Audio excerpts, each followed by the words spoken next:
Madam Ayesha Raza has raised her hand, and I wondered if you'd like to respond to anything that has been said so far. Please, you have the floor. Yes, yes. Thank you, Imogen, and thank you to NDF and all partners who've convened today's session. It is very useful. I've really enjoyed the presentations by all three panelists, and it's interesting to see how parliaments around the world have coped with the COVID challenge. It certainly was difficult, and everyone's done it at the best manner possible.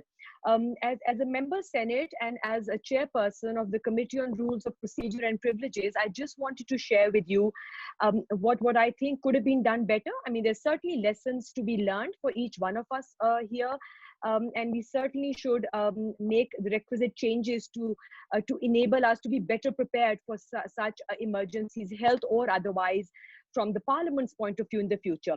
So I certainly agree with all that the role of the Parliament was important here, more so as a representative of the people, also to play the role of oversight here, which unfortunately in Pakistan, we saw the Parliament quite conspicuous by its absence, where we saw the judiciary, where we saw the executive going about doing their duty.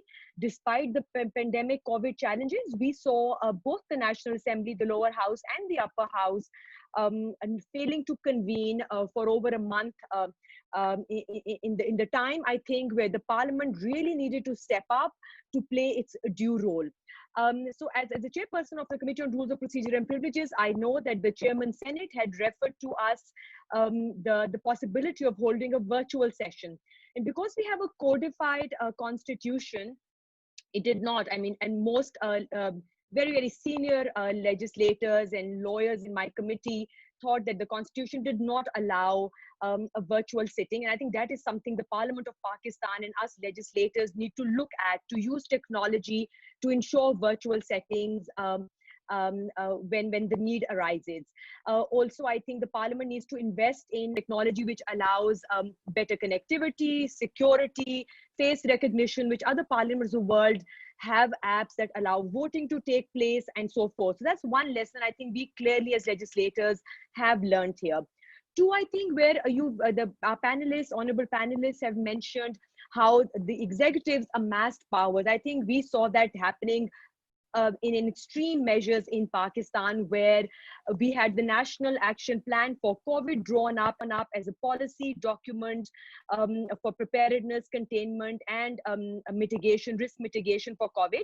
It never came to the Parliament for discussion or oversight. So in a country where you have a strong opposition, where we are politically polarized, I think the Parliament can play its due role in ensuring that there is a consensus building and we work together, and also ensure a better consensus and better coordination between the federal government and the provinces here, which was lacking quite a bit in Pakistan's Parliament's response to COVID. We saw most decisions being made in the National Coordination Committee, where although you had all chief executives of the provinces present, but we did not have meaningful debate or discussion take place. So clearly, where in the federal government, the National Disaster Management Act was invoked to impose the emergency health and basic fundamental rights, whether of association or travel, were put on hold, and it should have been correctly. I do think that health, and COVID being a health subject primarily, was not used, and legislation relating to health was not used to the extent that it should have been for properly dealing with the COVID crisis over here. I do think going forward, forums like the National Emergency Operations Center that the Pakistan government had set up for the polio outbreak was used very, very successfully to deal with COVID also, and it played an important role in collecting data, in surveillance activities, together with the National Command and Operations Center, where other stakeholders, which is your law enforcement agencies, sat together with the government. So where you saw a big role that the executive sort of took on, the role of the Parliament took a back seat here. And I think that we saw missing. And I hope we can learn from this lesson and ensure that, no matter how polarized, politically polarized a country is, it is important to make a consensus debate, because I think parliamentarians, legislators are representatives of the people, and you may have emergency legislation through ordinances, which was done here, whether it was banning exports of PPE, banning exports of vital medicines, etc., etc. You saw just the National Coordination Committee taking those decisions, and some people criticized that the correct forum under your constitution was the Council of Common Interest, which brings all stakeholders together from provinces.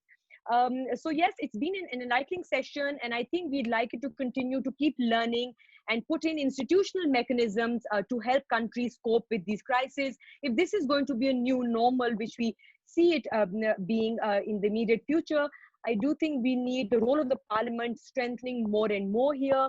The Pakistan Senate, for example, did put in appropriate risk mitigation strategies to ensure that we sat spaced out. We did our COVID test before convening, but we did represent the people, and we were seen to be out there protecting their interests in times like COVID. Thank you. Thank you, Madam. And it's very wonderful to hear such a candid reflection on lessons learned in Pakistan, and important to reflect on how we can move forward with that in mind.